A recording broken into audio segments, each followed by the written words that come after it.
Have you ever felt like a stranger in your own home, an outsider among the very people you call family? I lived with that feeling for years, a background character in the glittering drama of my husband's family. I accepted it, believing peace was a price paid with silence. Until the day my silence was shattered by a cruel insult.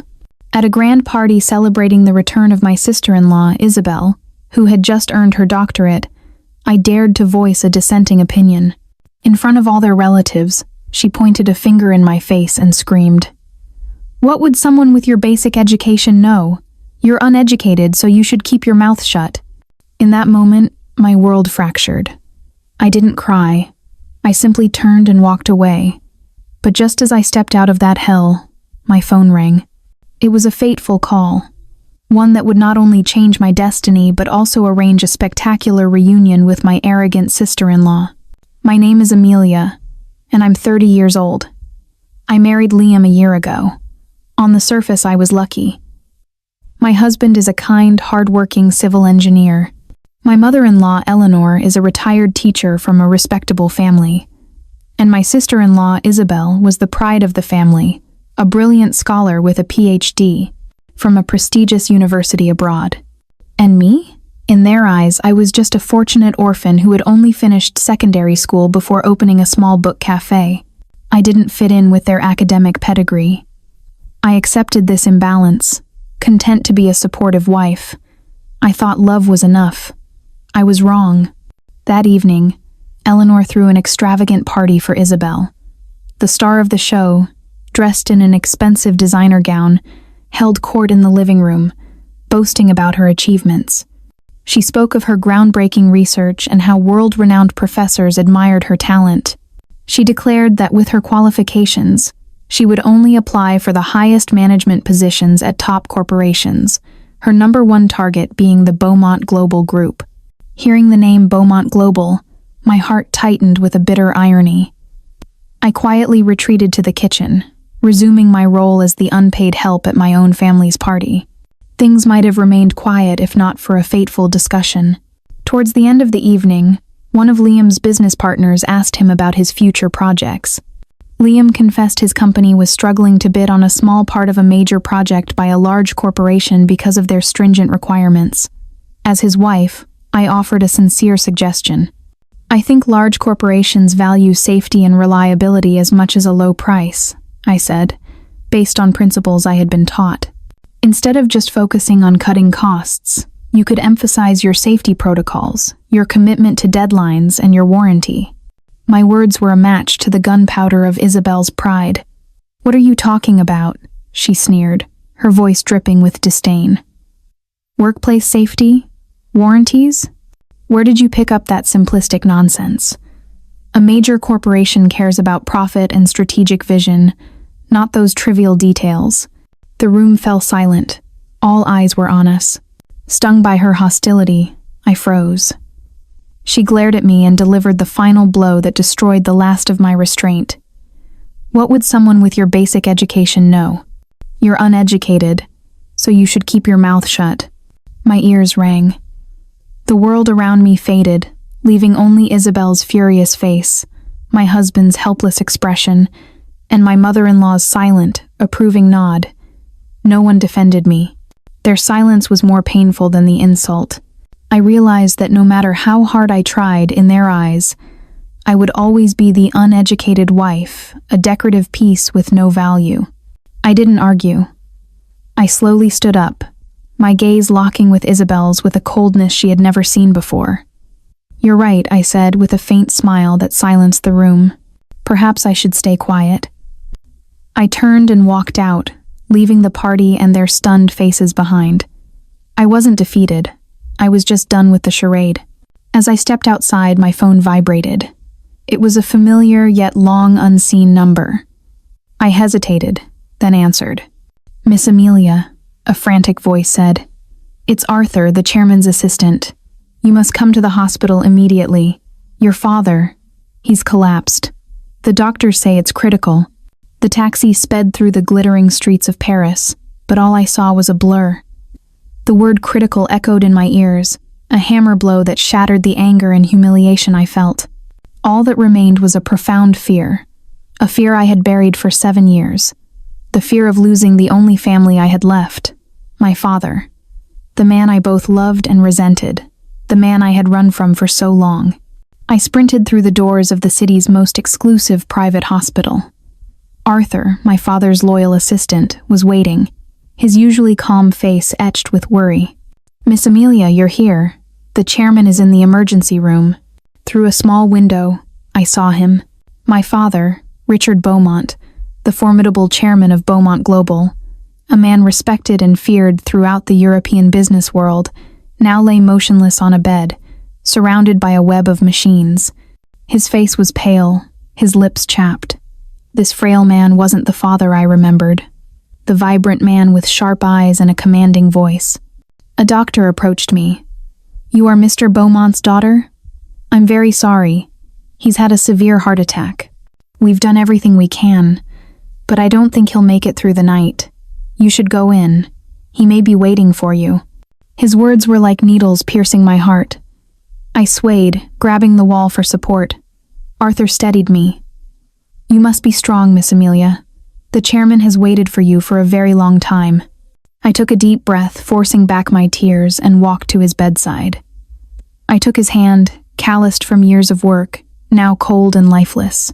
"Father," I whispered, my voice hoarse, "I'm home." His eyelids fluttered. He slowly opened his eyes, the old authority replaced by love, regret, and a deep, lingering pain. "Amelia, my daughter." "I'm here, Father. I'm here," I sobbed, tears I could no longer contain streaming down my face. "I'm sorry," he rasped, each word an effort. "About your mother. I was wrong." His words threw me back 7 years, to the day that had torn us apart. I was 23, living a charmed life. My father had built Beaumont Global from nothing. He was a man of immense work, but also a loving father. My mother was his anchor. Their love story was a legend in a world of calculated business dealings. Tragedy struck on their 25th wedding anniversary. My father had promised to clear his schedule for my mother. She was ecstatic, waiting for him in her finest evening gown. But he never came home. A last-minute crisis with a €1 billion deal in New York demanded his immediate attention. He called, full of apology, promising to be back as soon as possible. My mother, though deeply disappointed, never blamed him. "His work is demanding," she told me with a sad smile. "Let's go to dinner, just the two of us." On the way home, in a torrential downpour, a truck lost control and slammed into our car. I was only slightly injured, but my mother, she was gone forever. Her death was a devastating blow, but what pained me most was my father's absence. He wasn't there to hold her hand one last time. He only returned the next day, to find her lying in the morgue. At her funeral, I didn't speak a word to him. I only looked at him with cold hatred. In my grief-stricken mind, I blamed him entirely. His ambition, his €1 billion deals, they had stolen my mother from me. "Why was it always work?" I screamed at him after the funeral. "Is money more important than her? Than our family? She waited for you. She died alone." My words struck him like daggers. He stood there, speechless, aging a decade in an instant. He didn't defend himself, and I took his silence as a confession. I couldn't live under the same roof as the man I held responsible for my mother's death. A week later, I left a short note on his desk. I needed a different life, one free from the money and power I believed had destroyed my family. I cut off all contact, refused all financial support, and vanished. I moved to a different city, creating a new identity, an orphan who had scraped by since finishing school. I opened a small book cafe called The Quiet Nook, seeking the simple peace I craved.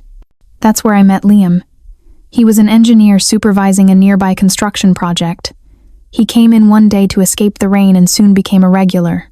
He was different from the men I grew up with. He was genuine, warm, and a little clumsy. We started talking, and I told him my fabricated story of being an orphan. He was compassionate and admired my resilience. With him, I found a sense of peace. When he proposed, I hesitated, but his sincerity won me over. "I don't care about your past, Amelia," he said. "I love who you are now, and I want to build a future with you." I agreed, burying my past to become Liam's wife. We had a small wedding with just his mother and sister. After we married, I sold the cafe to become a full-time wife and daughter-in-law, a life I thought I wanted. But I had only escaped one gilded cage to step into another, this one built of prejudice and disdain. In the eyes of my new family, my lack of a university degree was a stain that no amount of effort could wash away. Eleanor, my mother-in-law, was a master of subtle condescension. She would praise others to diminish me. "Our neighbor's daughter just got promoted to bank manager," she'd announce at dinner. "It just shows what a good education can do. Her husband is so lucky." The unspoken contrast with her own son always hung in the air. Liam at first was my defender. "Don't mind her," he would say, holding me close. "You're the most wonderful wife." But over time, he too was worn down by his family's prejudice. He stopped discussing his work with me, assuming I wouldn't understand. A distance grew between us. I was his wife, but no longer his partner. The insult at Isabel's party was simply the final, spoken confirmation of what I had felt for years. My father's weak voice pulled me back to the present. "Amelia," he whispered, his eyes pleading. "I don't have much time. Promise me something." "Anything, Father." "Beaumont Global," he said, his gaze intense. "It's my life's work, my legacy for you. I'm so tired. Can you take my place? You are the only one I trust." His dying wish was both a command and a sacred trust. Looking at the man who had built an empire, now lying helpless and alone, all my anger vanished. I realized running from my identity wasn't peace. It was selfishness. True peace comes from facing your responsibilities. I gripped his hand tightly, my voice clear and strong for the first time in 7 years. "Rest easy, Father. I promise you, I will return. I will lead Beaumont Global. I will make you proud." A smile of contentment touched his lips. The hand holding mine went limp. The heart monitor beside him flatlined with a long, final beep. My father was gone, but he had died in peace, knowing his daughter had finally come home. I spent the night by his side, my tears spent, my grief hardening into a cold resolve. The charade of the simple wife was over. Amelia Beaumont, daughter of Richard Beaumont, after 7 years in exile, was officially back. My father's funeral was an event befitting his status, attended by the titans of business and politics. I stood by his coffin, a stoic figure in black, my composure unnerving everyone. Some called me cold, others saw the makings of a leader. I didn't care. There was no time for weakness. An emergency board meeting was called to announce my father's will and appoint a new chairman. Beaumont Global was adrift, and the board members, vice presidents, and executives were preparing for a power struggle. They knew of me, the long-lost daughter, but expected a clueless heiress, not a successor. I walked into the boardroom, still in my funeral attire. All eyes turned to me, a mixture of curiosity, scrutiny, and thinly veiled contempt. Arthur, my father's loyal assistant, gave me a nod of confidence. He began the meeting. "Ladies and gentlemen, according to the final will and testament of our late chairman, Richard Beaumont, from this day forward, all executive authority and the position of chairman of the board of Beaumont Global will be transferred to his sole heir, Miss Amelia Beaumont." A wave of murmurs filled the room. Mr. Davies, a senior vice president with ambitions of his own, stood up. "Mr. Arthur, with all due respect to the late chairman's wishes, isn't it reckless to place such a massive corporation in the hands of a young woman who has been absent from the business world for 7 years and has no experience? We fear she cannot handle this responsibility." Many others voiced their agreement. They expected me to falter. I didn't. I calmly walked to the head of the table and took the seat my father had occupied for decades. My gaze swept across the room, no longer the eyes of a 2-3-year-old girl, but of someone forged in steel. "Thank you for your concern," I said, my voice clear and firm, cutting through the chatter. "It is true I have been away for 7 years, but that does not mean I know nothing. I signaled to Arthur, who projected a report onto the screen. This is an analysis of the group's performance over the last 3 years. Profit growth has slowed, operating costs are bloated, and we have missed at least 3 major investment opportunities in green technology and artificial intelligence. The room was stunned into silence. The analysis was sharp, detailed, and pointed out weaknesses that even they had overlooked. I turned to Davies. Mr. Davies, as the VP of Investment, can you explain why we rejected the solar energy project in Spain? My reports indicate a potential profit of at least 30% in the first year. Davies paled. Madam Chairman, we felt the project had too many legal risks. Risks? I countered with a cold smile. Or was it because the company that won the bid is a direct competitor to the one secretly owned by your son? Gasps filled the room. Davies staggered, grabbing his chair for support. One by one, I exposed their shortcomings and questionable dealings. For 7 years, my father had secretly sent me every important report and document. He had been training me from afar, preparing me for this day. By the end of the meeting, no one dared to object. They looked at me with a new expression, a mixture of respect and fear. They realized the girl was gone. In her place stood a perfect reflection of her father, perhaps even sharper and more ruthless. A month after the funeral, I was living a dizzying double life. By day, I was Amelia Beaumont, the powerful chairwoman of Beaumont Global. Dressed in bespoke power suits, I was chauffeured to our headquarters, where I worked from a penthouse office overlooking the city. I chaired tense meetings, negotiated multi-million euro contracts, and was surrounded by assistants and security who bowed their heads when I passed. But when night fell, I shed my armor. I drove my modest car back to the small apartment in the suburbs where Liam's family lived. I changed into simple clothes, tied my hair back, and became Amelia, the uneducated wife. I told them that after the humiliating party, I had taken a week's holiday to clear my head and had found a simple administrative job at a small company. They believed it, with a hint of smug satisfaction. Well, it's good you have a stable job now instead of just living off your husband, my mother-in-law Eleanor said patronizingly. You should be grateful. Isabel, after her triumphant party, adopted an air of pity towards me. Some people just don't have the opportunity to get a real education, she'd say. You just stick to your little job, Amelia. Leave the important things to me and Liam. She said this while browsing job postings for top corporations on her MacBook. This dual existence was exhausting. One moment I'd be finishing a tense board meeting. The next I'd be at home, meekly listening to Eleanor complain about the vegetables I bought.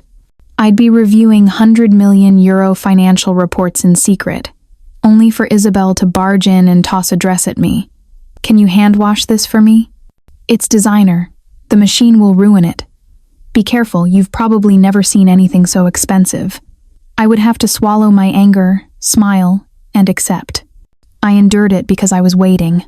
I was waiting for a particular drama I knew was about to unfold, a stage where my arrogant PhD holding sister-in-law would have to face the uneducated sister-in-law she so despised. Meanwhile, Isabel began her grand quest. She returned from her studies abroad with not just a degree, but an unshakable belief in her own superiority. She announced she was destined for a position that would make everyone look up to her. Her target, Beaumont Global. It was both a coincidence and an inevitability. Beaumont Global was the biggest and most prestigious firm, but it was also the company where my recent corporate overhaul had created a massive wave of recruitment for senior positions. The job ads were everywhere, and naturally, they caught Isabel's ambitious eye. "This is it," she exclaimed one evening, holding up her tablet. Beaumont Global is hiring a head of strategic development. Requirements: PhD in business administration from a top-tier university. This position was practically made for me. Eleanor peered at the screen. It's true. Who could be more deserving than my daughter? Head of department at a billion-euro corporation. How impressive. Even Liam was encouraging. That's a great opportunity, Izzy. With your qualifications, I'm sure you'll get it. Only I remained silent, a faint, unseen smile on my lips. The bait had been cast, and the most arrogant fish was swimming right for it. In the following days, Isabel poured all her energy into her application, creating a flawless resume packed with achievements and letters of recommendation. She was certain no one could refuse her, and she was right. A few days after applying, she received an invitation for the first interview. She returned that evening, beaming. It was almost too easy, she gloated. Just some old HR manager asking textbook questions. I had her nodding in admiration in less than half an hour. Honestly, the senior staff at these big companies aren't as smart as they think. Her arrogance was already inflating. I knew the old HR manager was Miss Dubois, a top headhunter with 20 years of experience whom I had personally recruited. Miss Dubois had called me right after. Madam Chairman, the candidate, Isabel, has a strong resume and excellent theoretical knowledge, but her fatal flaw is arrogance and a complete lack of practical experience. However, per your instructions, I have passed her to the next round. Proceed with the plan, Miss Dubois, I had replied. I want to see how far she can fly. And so, Isabel breezed through the subsequent interview rounds, all carefully orchestrated by me. I instructed the interviewers to stick to theoretical questions, avoiding any real-world challenges. My goal was to feed her ego, to let her soar to the highest clouds of self-delusion before I personally clipped her wings. With each passing round, her condescension grew. She would come home and critique the senior management at Beaumont Global. That marketing director is all talk. His questions about brand strategy were so superficial, or the CFO is completely outdated. I mentioned derivative financial models, and she just stared at me blankly. Soon, Isabel received an email inviting her to the third interview round, with the Vice President of Strategy. See? She announced, brandishing her phone. Nothing can stop me. This VP is probably just some guy who got there through seniority. It'll be a piece of cake. That evening, she returned victorious, but with a flicker of confusion. Well, it wasn't difficult, she said, her tone less boastful. The VP didn't ask about theory. He gave me a case study Beaumont Global wanting to enter the European market and asked for my strategy. I laid out everything I know, SWOT analysis, the BCG matrix. And what did he say? Liam asked. Nothing, Isabel frowned. He just listened, nodded, and said there would be one final interview, directly with the entire board of directors and the mysterious new chairman. The mention of the new chairman piqued everyone's interest. Since my father's death, the identity of his successor was a well-kept secret, a subject of intense speculation in the business world. All that was known was that the new leader was young, brilliant, and incredibly private. The new chairman? Eleanor mused. I hear this person is very demanding. To meet them in person is a great honor. Of course it is. Isabel's confidence returned. They must have been so impressed with me that they want to give me a chance to shine in front of the whole leadership team. This is my moment to prove myself to that mysterious chairman. She had walked right into my trap. The case study from the VP was based on my instructions, designed to expose her reliance on textbook theory. As I predicted, her answer was a jumble of academic models with no practical application. She had revealed her greatest weakness without even knowing it. The final judgment day arrived. Isabel received a formal invitation letter from Beaumont Global. Dear Miss Isabel, she read aloud, her voice trembling with excitement. Following your outstanding performance in the preliminary interviews, you have been selected as the sole candidate to proceed to the final stage for the Head of Strategic Development position. The final round will take the form of a direct presentation to the Board of Directors and the Chairman of the corporation. The sole candidate! Eleanor shrieked with joy. My daughter! That means they've already chosen you. It's just a formality. Congratulations, Izzy. Liam hugged her tightly. I knew you were the best. Isabel was radiant with pride. I told you, with my talent there was no competition. This isn't an interview. It's the stage for my debut as the new head of strategy for Beaumont Global. She was so lost in her victory that she failed to see the strangeness of it all. Why would a major corporation select only one final candidate? Why was the interview structured as a formal board meeting on the 68th floor, the executive sanctuary reserved for the highest-level strategic sessions? To her, these were just signs of her own importance. I stood in a corner, watching them celebrate, feeling only a profound sense of irony. A stage, yes, but not for her to shine. It was a stage for me to finally pull back the curtain. That weekend, the family held an early celebration dinner at the city's most exclusive restaurant. Isabel chattered endlessly about her plans, demanding a salary in the high six figures, a company car with a driver, and an office with the best view. During the dinner, Eleanor turned to me. Now that Isabel is going to be a senior manager at Beaumont Global, perhaps she can find a little job for you there. A tea lady or a cleaner, maybe? It would be better than staying at home doing nothing. I simply smiled and raised my glass of water. Thank you, Eleanor. But I don't think I'm suited for that kind of work. Still picky, are you? She scoffed. A job at Beaumont is a job for life. Thousands would kill for it. I said nothing more. I wasn't suited for the tea room. My place was in the chairman's seat at the very top of that building, and I was eagerly awaiting Monday morning. On Monday, the house was buzzing with an air of solemn excitement. Isabel spent 3 hours getting ready, emerging in an impeccable designer pantsuit, her hair perfectly styled, her makeup flawless. She was the very picture of a successful businesswoman. You look like a true leader, my dear, Eleanor gushed. Liam had taken the morning off work specifically to drive his sister to her coronation.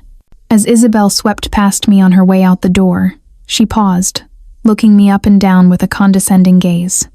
Keep the house clean today, will you? We'll have a big celebration tonight. Oh, and you can take this suit to be professionally pressed. I trust you know a reputable dry cleaner, she commanded, as if speaking to a servant. I just smiled. Of course. Good luck, Isabel. Luck? She scoffed. I don't need it. I have talent. With a flick of her hair, she was gone. I watched their car disappear down the street, then calmly walked to my room. I didn't start cleaning. I opened my wardrobe and took out a different outfit entirely. A perfectly tailored navy blue suit, designer heels, and the limited edition Patek Philippe watch my father had given me. I too had an important appointment on the 68th floor of the Beaumont Tower. I arrived at the headquarters via a private entrance, taking a dedicated elevator straight to my office. From my security monitor, I watched Isabel and Liam enter the grand lobby. She strode confidently to the reception desk. I am Isabel, she announced imperiously. I have a 9 a.m. appointment with the board of directors. The receptionist, following my instructions, gave a polite, professional smile. Welcome, Miss Isabel. Please this way. The board is expecting you. I watched her enter the guest elevator, her every move radiating arrogance. I switched off the monitor. It was time. I glanced at my reflection. A calm, sharp-eyed woman who was no longer a simple wife. I was Amelia Beaumont, chairwoman of Beaumont Global. And today, I was going to personally conduct my sister-in-law's final interview. At precisely 9 a.m., Isabel was led to the grand doors of the boardroom. Inside, a long oval table was surrounded by nearly 20 executives, the most powerful figures in Beaumont Global. All seats were filled, except for the large, imposing chair at the head of the table. Isabel was momentarily taken aback by the formidable panel, but her confidence quickly returned. She offered a professional greeting. Good morning, members of the board. I am Isabel, the candidate for the head of strategic development position. Arthur gestured for her to sit in the single chair placed opposite the board. Welcome, Miss Isabel. We are very impressed with your resume. However, we must wait for one more person before we begin. Our chairwoman is on her way. Isabel nodded, her face alight with anticipation. She sat perfectly straight, ready for the performance of a lifetime. Her eyes were drawn to the empty chairman's seat, the seat belonging to the mysterious leader she so admired. The clock ticked past 9. At exactly 9:05, the main doors behind the board, the private entrance for the chairman, swung open. The entire room stood in unison. Isabel shot to her feet, her heart pounding, holding her breath to finally behold the legend. The person who walked in shattered all her expectations. It was a young woman in a perfectly fitted navy blue suit that spoke of quiet power. Her hair was swept up, revealing an intelligent face and a pair of eyes deep, dark eyes that radiated a cold, sharp, and absolute authority. She walked with purpose, her heels clicking with an authoritative rhythm on the marble floor. She didn't look at anyone, heading straight for the chairman's seat. As she sat, the board members bowed their heads slightly. Madam Chairwoman. Isabel stood frozen, as if turned to stone. That face, that posture, those eyes. She knew them intimately. She had seen that face every day for a year. She had mocked it, insulted it, despised it. No, it can't be. The woman in the chairman's seat slowly raised her head. Her gaze swept across the room before landing directly on Isabel, a look devoid of any emotion, as if seeing a complete stranger. Then she spoke, her voice clear, familiar, yet imbued with a terrifying power. "Welcome, Miss Isabel. It is a pleasure to finally meet you. I am Amelia Beaumont, Chairwoman of Beaumont Global. Please, everyone, be seated." Amelia Beaumont. The name struck Isabel like a bolt of lightning. Her entire world shattered. Her sister-in-law. Her uneducated, provincial sister-in-law, the freeloader she had screamed at just weeks ago, was now sitting in the most powerful chair in the corporation, right in front of her. You, Isabel stammered, her legs buckling. Her face went deathly white. I looked at her pathetic state, feeling not triumph, but a deep, biting irony. "Is something wrong, Miss Isabel?" I continued, my voice perfectly calm and professional. "You don't look well. Would you like a glass of water?" The board members exchanged confused glances. The confident PhD candidate from moments ago now looked like she was about to faint. "No," Isabel managed to whisper, her body trembling uncontrollably. "If you are ready then," I cut her off, giving her no time to recover. "Let us begin. You have 15 minutes for your presentation on your strategic vision. Please proceed." Isabel stumbled towards the podium. Her hands shook so violently she could barely hold the remote. Her mind was a complete blank. All the theories, the models, the data she had memorized had vanished. All that remained was the image of me on that chair, and her own cruel words echoing in her ears. "You're uneducated, so you should keep your mouth shut." The presentation was a disaster. Isabel stood there, a hollow shell, unable to string a coherent sentence together. Her academic brilliance meant nothing. "Perhaps you're nervous, Miss Isabel," I said, breaking the suffocating silence. "Let's try a different format. I will ask you a few questions. Is that acceptable?" She latched onto the offer like a lifeline. "Yes, thank you, Madam Chairwoman." She was wrong to think it would be easier. The real torture was just beginning. I didn't ask about theory. I went straight for the brutal reality of the business world. "First question," I began, my eyes boring into hers. "Imagine our main competitor launches a similar product at a 20% lower price point, accompanied by a smear campaign against us. As head of strategy, what are your immediate actions within the first 24 hours?" The room was silent. It was a classic crisis scenario. Isabel stammered about applying Porter's 5 forces and conducting a SWOT analysis. I cut her off with a cold smile. "Miss Isabel, I don't need a textbook recitation. I need action. What specific directives do you give? What do you tell the press? Do you cut prices? Give me a concrete plan now." She had nothing.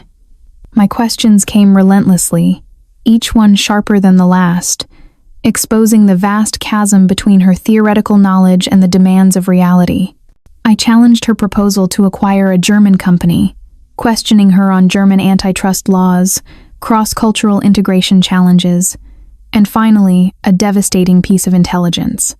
"And most importantly, Miss Isabel, were you aware that the company you propose we acquire is, in fact, a shell company secretly controlled by our main competitor?" A gasp went through the room. That was classified information known only to my inner circle. Isabel looked at me as if she'd seen a ghost. Her carefully prepared presentation was now a monument to her own naive arrogance. I stood and walked over to her. A degree can get you in the door, I said, my voice quiet but firm. But to survive in this world, you need more than theories. You need experience, sharpness, and humility. You have knowledge, Miss Isabel, but you lack wisdom. Your biggest mistake was not your inability to answer my questions. It was judging a person solely by their education. I returned to my seat. This interview is over. Thank you for your time. Isabel didn't even try to hold back her sobs.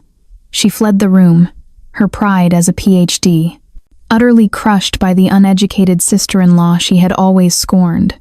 She returned home a wreck. When Eleanor and Liam saw her, they rushed to her side. Between hysterical sobs, she told them everything. She told them the legendary, mysterious chairman of Beaumont Global was me. They were stunned into silence, their faces a mask of disbelief and horror. Liam swayed, remembering all the times he had belittled his wife, how he had told me to learn from his sister. The wife he deemed a failure was the woman holding his entire family's future in her hands. Just then, the front door opened and I walked in. I was no longer in my simple house clothes, but in the power suit from the interview. My face was a cold, unreadable mask. I walked to the coffee table and placed a folder on it. "This is a divorce petition," I said, my voice devoid of emotion. "I think there is nothing left for us to say. Sign it." Liam stared at me, then at the papers. "Amelia, what is this? Are you really?" "Yes," I cut him off. "I am the uneducated woman you all look down upon. Are you satisfied now?" Eleanor, recovering her usual venom, shrieked, You deceived us. You're a snake. You did this to humiliate my daughter." "Deceived you?" I laughed, a bitter, hollow sound. "You deceived yourselves with your own narrow-minded prejudice. Did you ever once try to know who I really was?" I turned to Liam, my eyes filled with a final, deep disappointment. "And you, Liam, I gave up everything to be with you, to build a simple life. I only needed a husband who would respect and protect me. But you did nothing. You stood by while your family insulted me. Your silence hurt more than any words." "No, Amelia, please," he begged. "It's over," I said. "Sign the papers. You can keep the apartment. From now on, we owe each other nothing." I turned to leave, taking nothing with me but my handbag. As I reached the door, Liam fell to his knees, grabbing my leg. "Amelia, don't go! I was wrong. I was so wrong.